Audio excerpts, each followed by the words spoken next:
Snow had been falling over Denver for nearly 9 straight hours when people first noticed the dog beneath the interstate bridge. Most drivers crossing the highway never looked down long enough to see what existed below the concrete overpass anyway. Tents made from torn tarps, shopping carts filled with blankets, rusted barrels burning scraps of wood for heat. The forgotten part of the city where people survived one freezing night at a time while the rest of the world hurried overhead, pretending not to notice. By midnight, the temperature had already dropped below 15 degrees, cold enough for exposed skin to numb within minutes. Emergency shelters were overcrowded. Ambulances moved non-stop through icy streets responding to hypothermia calls. And beneath the bridge near South Platte River, a homeless woman named Clara Bennett sat wrapped in 2 old coats, watching a wounded German shepherd slowly bleed into the snow. The dog appeared just after sunset, alone, limping badly. One rear leg injured badly enough that the animal nearly collapsed trying to walk. Clara noticed him immediately because wounded creatures always caught her attention faster than people did, maybe because pain recognizes pain. The shepherd looked massive even while struggling to stand, dark fur soaked with melting snow, one ear partially torn, ribs visible beneath his coat from days without food. Most stray dogs avoided homeless camps entirely, especially large shepherds. But this one walked directly toward Clara's barrel fire before collapsing beside the warmth without a single growl. Clara frowned the second she saw the injuries. Cuts near the shoulder, bruising along the ribs, blood frozen into patches of fur. Somebody had hurt that dog recently. She slowly held out half a sandwich from her backpack. The shepherd stared at her for several seconds before finally eating carefully from her hand. That was the moment Clara noticed the faded leather collar hidden beneath his fur. Military issue. Real military issue. Even dirty and damaged, she recognized it instantly, because 20 years earlier, before addiction, divorce, bad decisions, and homelessness slowly erased her old life, Clara Bennett worked as a veterinary assistant near Fort Carson, treating retired military dogs after deployments overseas. She remembered the collars, the posture, the way trained canines watched hands, exits, and movements differently from ordinary dogs. This wasn't somebody's abandoned pet. This was a former working dog, and judging by the scars across his body, he'd seen more violence than most humans ever would. "You're a long way from home, soldier," Clara whispered softly. The shepherd lifted tired eyes toward her but didn't move away. That alone told Clara something important. Military dogs trust carefully. If this animal allowed her close, despite being injured, exhausted, and vulnerable, then whoever trained him taught discipline exceptionally well. Clara spent the next hour building extra fire beside the bridge, using broken pallets and damp cardboard scavenged nearby. The snowstorm worsened steadily after midnight, wind screaming beneath the overpass hard enough to shake loose sheets of hanging tarp from nearby camps. Several homeless men packed their belongings and headed toward downtown emergency shelters, but Clara stayed. Partly because the shelters stopped allowing large dogs years earlier, mostly because the shepherd couldn't walk far enough to survive relocation anyway. Around 1 in the morning, the dog suddenly woke from restless sleep with a violent growl and tried standing despite the injured leg. Clara instinctively looked toward the dark street above them. Headlights. A black SUV rolled slowly across the empty service road overlooking the bridge. The vehicle stopped for only a few seconds, long enough for somebody inside to shine a flashlight downward toward the homeless camp. The shepherd's reaction changed instantly, not fear, recognition. The dog staggered painfully in front of Clara protectively, growling low enough to vibrate through the freezing air. Clara felt her stomach tighten because she had seen military canines behave this way before. That wasn't random aggression. That was trained defensive response toward a known threat. The SUV remained motionless another moment before finally driving away through falling snow. But the shepherd kept staring toward the road long after the headlights disappeared. Clara slowly crouched beside him and gently touched the collar again. Attached beneath the frozen leather strap hung a metal identification tag, partially hidden under matted fur. She brushed away snow carefully until the engraving became visible. K9 Titan, U.S. Military Working Dog Division. Clara's breathing slowed because she recognized the name, not personally, from television news nearly 3 years earlier. Titan, the military dog, involved in a classified operation overseas where multiple contractors and soldiers disappeared after an ambush near the Syrian border. News reports claimed the dog died during extraction after saving several American lives. Clara remembered the story because one news channel called Titan the ghost dog who never abandoned his team. Then suddenly, the coverage vanished within days. No follow-up interviews, no official recovery details. Just silence, and now somehow, Dog was lying wounded beneath a bridge in Denver, alive. Before Clara could process the thought fully, Titan suddenly collapsed sideways against the snow. The injured rear leg finally gave out completely. Clara dropped beside him immediately, checking the wound carefully beneath the dim barrel firelight. Her pulse spiked the second she saw the injury properly. Bullet wound. Not fresh, maybe several days old, but definitely untreated. The skin around it looked swollen and infected already. Clara cursed softly under her breath. Oh God, the shepherd breathed unevenly now, exhausted from pain and cold. Without treatment, the dog wouldn't survive another night outdoors in this weather. Clara looked toward downtown Denver, glowing faintly through the snowstorm several miles away. Veterinary clinics were closed. Emergency animal hospitals required money she didn't have. Animal control would likely separate Titan from her immediately, and something deep inside her warned against trusting authorities too quickly anyway. Especially after the SUV, the old homeless woman stared down at the military dog shivering beside the fire and made a decision that would change her entire life. She removed her own winter blanket, the thickest thing she owned, and wrapped it carefully around Titan's body before pulling him closer to the fire for warmth. The shepherd looked up at her weakly, almost confused. Clara smiled sadly despite the cold biting through her clothes now. Don't look at me like that, she whispered softly. Nobody gets left behind tonight. Titan rested his head against her knee after that. And somewhere above the bridge, hidden beyond falling snow and darkness, another pair of headlights slowly appeared again, watching them. Clara barely slept that night. The snowstorm kept getting worse, and every time the wind pushed through the underside of the bridge, Titan would tense in pain before settling again beside the fire. By 3 a.m, the old military dog's breathing had become heavier, uneven enough that Clara knew the infection was spreading. She'd seen enough untreated wounds during her years, working around animals, to recognize when time was running out. The bullet had passed through the upper part of the rear leg, but the damage around the wound suggested Titan had been walking on it for days, maybe longer. What disturbed Clara more than the injury itself was the condition of the dog. Titan wasn't starving like most strays. He was exhausted, hunted.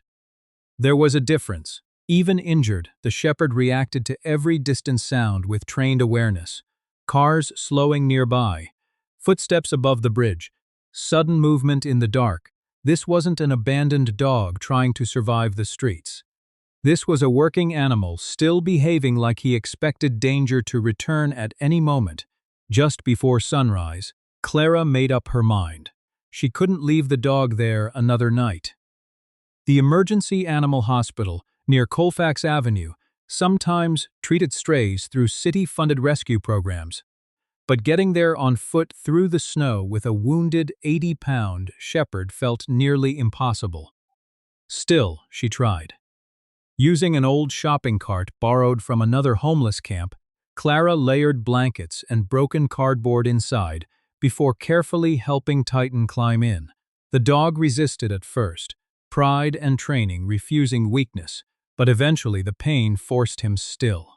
Snow covered the sidewalks as Clara slowly pushed the cart through freezing streets, while commuters hurried past, pretending not to notice them. Most people only saw a homeless woman dragging a sick dog through downtown Denver. Nobody looked closely enough to recognize the faded military tag hanging beneath Titan's collar. Around 8 in the morning, Clara stopped near a gas station to rest. Her hands had gone nearly numb from the cold, and pushing the cart through slush felt like dragging concrete uphill. Titan remained unusually alert despite the fever clearly building in his body. Several times he stared toward traffic with intense focus before relaxing again. Clara noticed the pattern immediately. The dog kept watching black SUVs. Every single time one passed nearby, Titan's posture changed. More tension, more alertness, more fear hidden beneath discipline. Clara crouched beside him and quietly said, "Who are you running from?" Titan didn't answer, of course, but the shepherd's eyes never left the road. They were less than 6 blocks from the animal hospital when everything changed. A black SUV pulled alongside the sidewalk ahead of them and stopped. The exact same model Clara saw near the bridge the night before. The passenger door opened almost immediately, and 2 men stepped out wearing dark winter jackets and gloves. They looked clean-cut, professional, calm in a way that instantly made Clara uncomfortable. One of them smiled politely as they approached, but she noticed something important immediately. Both men ignored her completely. Their eyes stayed fixed on Titan. "There he is," the taller man said quietly. Titan reacted instantly. The wounded shepherd forced himself out of the cart, despite the injured leg, and positioned his body directly in front of Clara protectively. A low growl rolled from his chest, deep enough to stop both men several feet away. The second man's expression hardened slightly. "Easy, boy," he muttered, though his tone carried no warmth whatsoever. Clara slowly stood beside Titan, pulse rising hard now. "You know this dog?" she asked carefully. The taller man nodded once. "Military recovery operation. The animal belongs to the government." Something about the answer felt rehearsed. Cold, wrong. Clara crossed her arms tightly against the freezing wind. "Funny," she replied, "because military recovery teams usually carry identification." For the first time, both men looked annoyed. The shorter one reached slowly into his coat pocket and removed a badge. Clara barely glanced at it before looking back at Titan. The dog's behavior told her far more than any badge could. Titan wasn't relieved to see these men. He wasn't recognizing allies. Every muscle in his body screamed danger. Clara had worked around military dogs long enough to trust one basic rule. Trained canines know the difference between safe people and threats long before humans do. The taller man took another step forward. "Mom, that dog is connected to an active federal matter. Hand him over." Titan's growl deepened instantly. Clara's stomach tightened. Then she noticed something else. The man nearest Titan had a scar running across his wrist. Long, pale, surgical-looking. And suddenly a memory surfaced from years earlier at Fort Carson. Military handlers sometimes wore protective arm guards during advanced bite training because experienced canines could permanently damage exposed skin. Clara looked from the scar to Titan and realized something terrifying. That wasn't a training scar. Titan had bitten that man before. The taller man noticed her expression change and immediately understood she figured something out. His polite tone disappeared. "Last warning," he said flatly. Before Clara could respond, Titan exploded forward. Despite the injured leg, the shepherd lunged with shocking speed, forcing both men backward instantly. One of them nearly slipped on the icy sidewalk while reaching inside his jacket. Pedestrians nearby screamed and scattered. Clara grabbed the shopping cart instinctively. As chaos erupted around them, the second man cursed loudly, but neither pulled a weapon. Not in public. Not surrounded by witnesses. Titan stood between Clara and the men again, snarling with terrifying intensity now, looking less like an injured stray and more like a combat animal, remembering exactly what he was trained to do. Then police sirens echoed somewhere nearby. The men exchanged quick looks. And just like that, they backed away. The taller one pointed toward Clara before stepping into the SUV again. "You have no idea what that dog is connected to," he warned coldly. Seconds later, the vehicle disappeared into traffic. Titan remained standing protectively in front of Clara long after the SUV vanished. But the moment the danger passed, the shepherd staggered sideways from exhaustion. Clara dropped beside him quickly as the dog collapsed against the snow-covered sidewalk. Up close, she could see the fever worsening badly now. Titan's breathing had become shallow, and traces of blood were beginning to soak through the blanket wrapped around his leg. Clara looked toward the hospital, only blocks away, then back toward the traffic where the SUV disappeared. And for the first time in years, the homeless woman realized something she never expected to feel again: responsibility. Because whatever Titan carried from his past, powerful people were clearly desperate to get him back or silence him permanently. By the time Clara finally reached the emergency animal hospital, snow had covered nearly every street in downtown Denver. Her hands were shaking from exhaustion, her boots soaked through completely, and Titan could barely lift his head inside the shopping cart anymore. The receptionist behind the front desk took one look at the wounded shepherd and immediately called for emergency assistance. But the moment the staff noticed the military identification tag hanging from Titan's collar, the atmosphere inside the clinic changed. Two veterinarians exchanged uneasy looks. One of them quietly disappeared into a back office without explanation. Clara noticed it immediately. People reacted strangely to that dog, not with sympathy, with recognition. Within minutes, Titan was rushed into surgery, while Clara sat alone in the waiting area, wrapped in donated blankets and drinking stale vending machine coffee. She kept replaying the confrontation with the men in the SUV over and over in her head. The scar on the handler's wrist, Titan's reaction, the cold warning before they drove away. None of it felt like an ordinary government recovery operation. It felt personal. And deep down, Clara already knew the truth. Titan wasn't simply lost. He escaped something. Nearly 2 hours later, an older veterinarian named Dr. Harris finally entered the waiting room, holding Titan's military tag in one hand. He looked tired, nervous even. "The dog's stable for now," he said quietly before sitting across from Clara, "but I need you to tell me exactly where you found him." Clara hesitated. Years of living on the streets taught her not to trust questions that arrived too carefully. But something about the veterinarian's face felt genuine, so she explained everything. The bridge, the SUV, the men trying to take Titan. Dr. Harris listened silently until she finished. Then he lowered his voice and asked a question that made Clara's stomach tighten instantly. Did Titan react aggressively toward those men? Clara nodded slowly. The veterinarian leaned back heavily in his chair. "Then you may have saved your own life." For several long seconds, neither spoke. Then Dr. Harris explained the part nobody outside certain military circles was supposed to know. 3 years earlier, Titan belonged to a classified K-9 tactical unit attached to overseas operations involving private defense contractors near the Syrian border. During one mission, Titan's team reportedly uncovered evidence connecting several American contractors to illegal weapons trafficking. According to official records, the unit was ambushed during extraction. Most of the soldiers died. Titan was declared killed alongside them. But that wasn't true. Titan survived. And based on internal rumors that quietly spread among military veterinarians afterward, the dog returned carrying something extremely dangerous. Evidence, Clara frowned.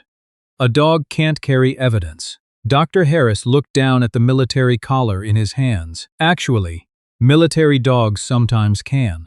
The old veterinarian turned the collar over carefully before pressing against a hidden seam beneath the leather strap.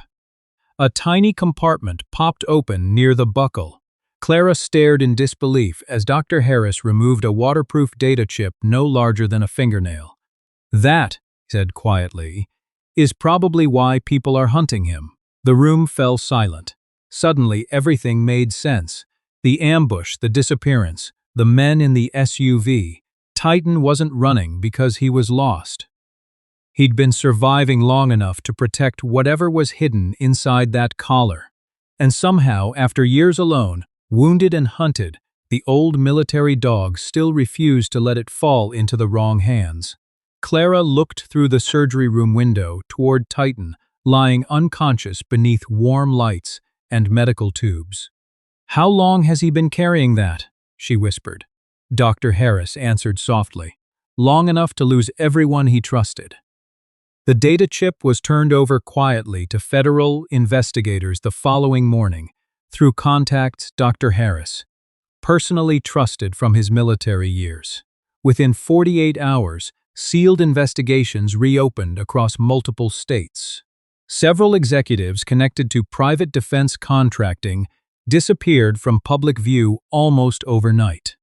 Federal raids followed, arrests, frozen accounts, classified hearings suddenly unsealed after years buried under military secrecy. National news called it one of the largest corruption investigations tied to overseas operations in recent history. But Clara barely followed the headlines. She stayed beside Titan every single day. The old military dog remained weak after surgery, but slowly the fever broke. The infection stabilized. Nurses at the clinic started bringing Clara extra meals after learning she spent nights sleeping in waiting room chairs rather than leaving Titan alone. One young assistant eventually asked why she cared so much about a dog she barely knew. Clara smiled faintly before answering, "Because he protected me first." And it was true. Nobody had stood between Clara and danger in a very long time. Not since before addiction destroyed her marriage, before losing her apartment, before becoming invisible to the world. But Titan did. Without hesitation, without asking who she used to be or what she'd become.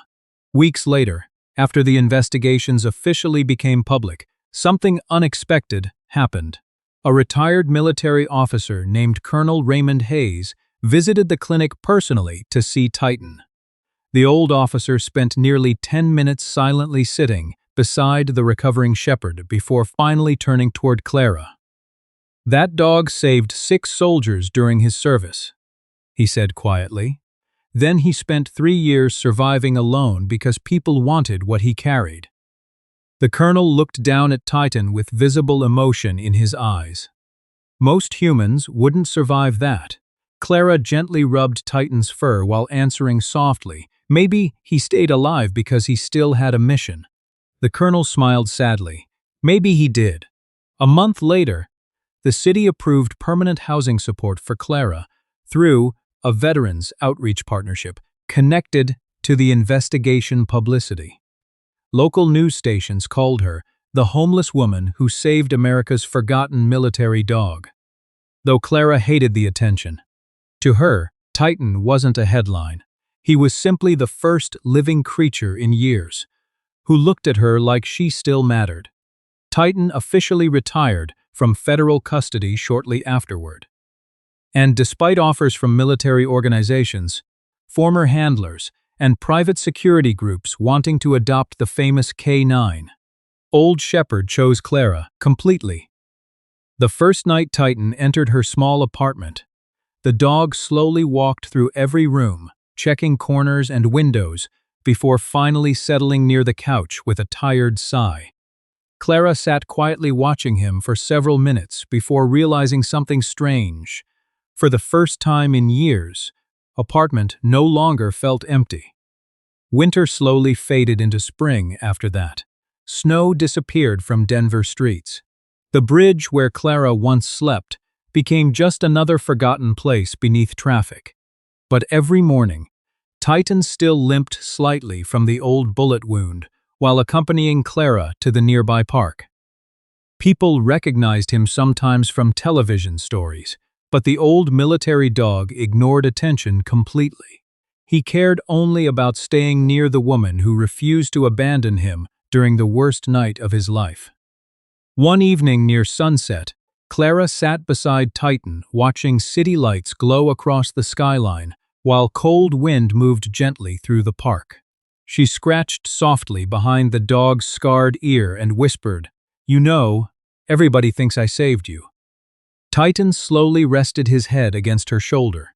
Clara smiled faintly through wet eyes. "But I think maybe you saved me too."